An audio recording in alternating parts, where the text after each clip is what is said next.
Blog Talk Radio.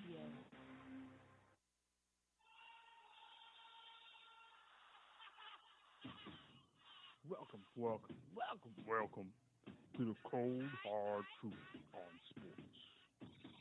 I apologize in advance if I am out of line here. Brace yourselves, boys. We're going in. Am I hallucinating here? Just what in the hell do you think you are doing? I can't believe you! I'm not reading. I'm just looking at the pictures. Welcome to the cold, hard truth on sports. Welcome, everyone, to another great week here of the Cold Hard Truth on Sports. I am your host, Matthew Long, and I am joined here by my co-host, Kevin Crest. We will be getting into college football this week. Last week, we talked a little bit about some of the teams and what were kind of expecting coming into this. So over the next 3 weeks, we're going to break down two conferences of the top six conferences. Clearly, the sixth conference is the American. So, I know some people might take issue with that, but kick rocks. Big ones. All right? So, that's how we're going to break this down. Because to keep it simple, we're going to go in alphabetical order. That way, nobody's feelings gets hurt on which ones we start with. So, tonight is the American Athletic Conference, or the AAC, and the ACC, or the Atlantic Coast Conference. So both were based right in the footprint of both of those conferences. So we both have a pretty intimate understanding and relationship with those conferences as well. Plus, we'll be getting into a little bit of news in the NFL and around the world of sports. So we'll be breaking those down. Plus, if any calls or guests. Tonight we don't have guests on this 288th edition of the Cold Hard Truth on Sports. 288 episodes. Getting ever so close to 300. If you have suggestions of what you would like to hear or see for episode 300, we would love to hear it from you. But thank you for tuning in. For those of you tuning in over on Blog Talk Radio.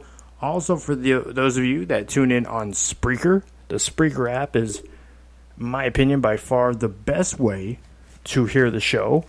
Because you can hear the full show unabated, including, and this is live, including the overtime segment. If you're on Blog Talk Radio, the overtime segment cuts off after 2 hours. So the last hour is overtime. But if you go over to Spreaker, that's SPREAKER.com, or just download the Spreaker app, you can listen to the full, unabated version of this show live.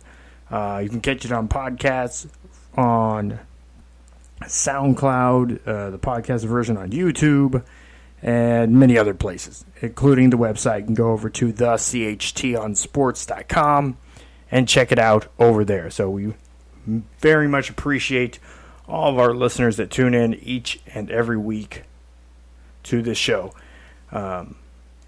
So without further ado, let me bring on my co-host. He's an author of the P.K. Frazier novel series. He is a professional amateur golfer, a professional amateur in the works of the senior tour golfer. I think we'll go with that. Mr. Kevin Crest. How are you doing tonight, Kevin? So 288, is that the number? Is that the number of strikeouts given up by hitters in the major leagues this weekend? I mean, that's a big number right there. But, yeah. Congratulations. That's great. I guess I've been with you for many of those. So over half. So we're getting 300. That's exciting. Over half. That is really exciting. So and even a few have been on your own. Yeah. I mean, look. Yeah, that's true. I think at least three. I can take credit for a couple of those on my own. Yeah.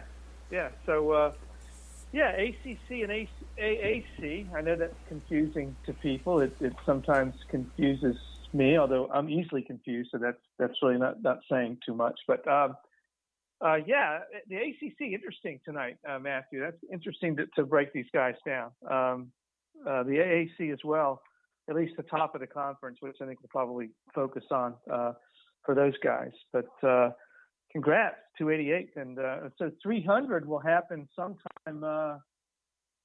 Near the end of the sometime in mid football season. That'll be interesting to. That should be about the time that the playoff committee releases their first or second poll, I believe. That'll be a great show. Well, you know how I love polls. Yeah. Speaking of polls, let's get into it because USA Today released just at the end of last week. They released their preseason meaningless college football poll that goes as follows for the top 25.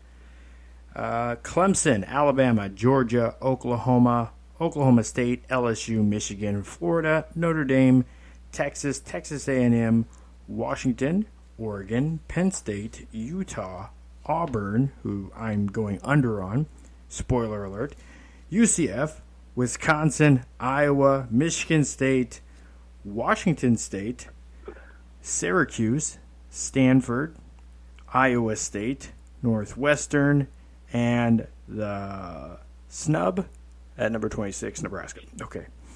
So, obviously, preseason is, any sort of rankings really outside the top 5 weeks, before 5 weeks, is pretty useless. You haven't played any football games. This is all based off of basically last year and recruiting and how they feel about your coaches and what they think you might do. And obviously they feel some hype for Iowa State, which I get that, but I don't know if they're top 25. Because if you want to go hype in top 25, you would have put Virginia, or Cincinnati, teams that came out of nowhere last year, finished strong, and had some hype around them going into the offseason. But no, those weren't. It was Iowa State, who actually had kind of they did well, speaking for Iowa State, but it wasn't as good as the season prior. Ohio State. You and I probably agree, Matthew, that the poll. Neither one of us really looks at the polls. I know both of us turn to some publications where the editors look a little more deeply into things, and whether it's Lindy Sports or Athlon or Phil Steele or Street and Smith, right? I mean, and those rankings tend to differ rather significantly with the polls. I mean, Phil Steele has assistant coaches and interns, right? Voting on, Phil Steele. It's the flavor of the minute. Phil Steele actually has 9 sets of rankings. 9. He looks at every team 9 different ways. It's crazy. This is why he's so accurate. His statistics, his metrics and stuff like that. I mean, if you have, we look at instant replay all the time, and we're like, oh, wow, yeah, that's pretty obvious from that angle. If you have a different angle than everybody else, it makes complete sense how you could be a little bit more accurate on your depiction of what you see, the way you see things going. Yeah, and I look at things, and my predictions on a week-to-week basis are pretty good in college football. I won't say the same about my NFL predictions. We'll leave that to another day. But NFL is designed to have parity like that. I wish college football was. Yeah, you can. I do that as well, but I tend to look at college football. The college football dynamic is really rather complex because you have the whole scheduling differential, right, between teams, even in the same division of the same conference, there can be drastic differences in scheduling. Some of them their fault. Some of them are just the quirks of the conference who they happen to get paired with on a certain year. You and I both look. I know you and I both use this metric: returning starters, and where they're returning from and who they lost, and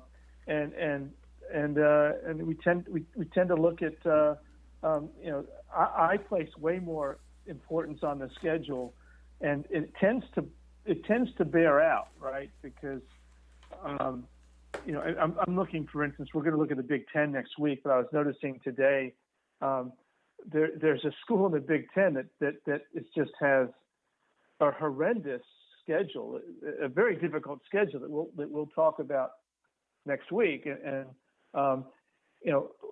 getting back to the ACC, there are no such schools in the ACC.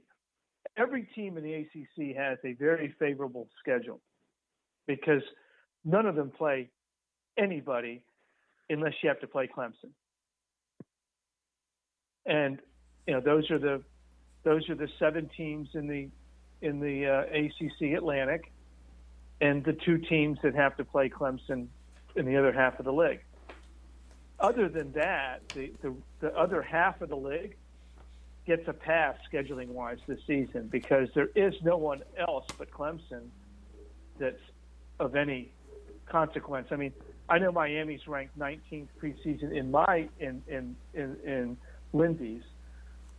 They're replaced by Syracuse, who I think was 21st in one of the polls came out. So you've got a couple of ACC teams in the top 25.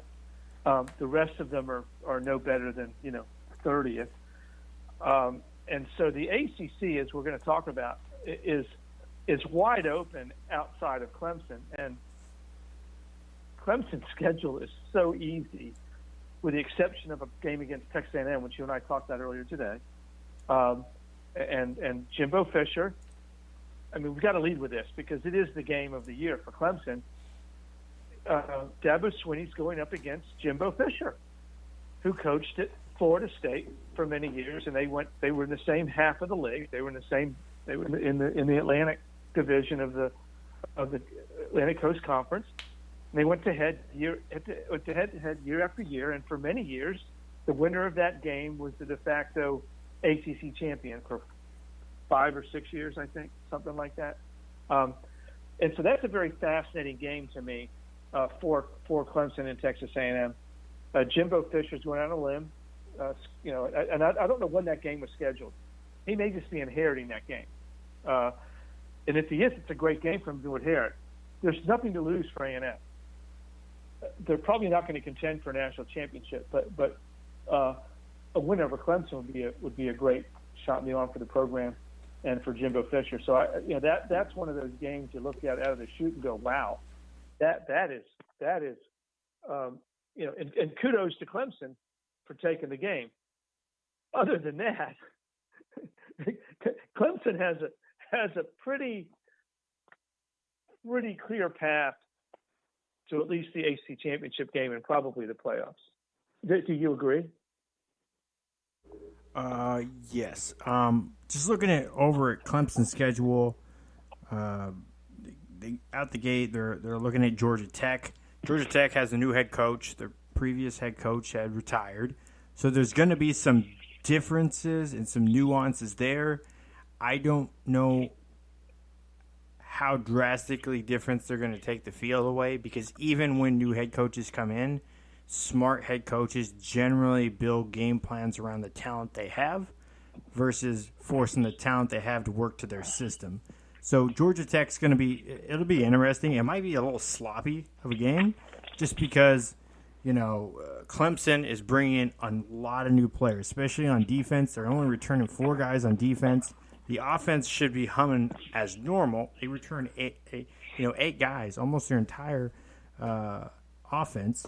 But Texas A&M, by far, I think, is going to be their toughest game of the year, and then they have to go to Syracuse.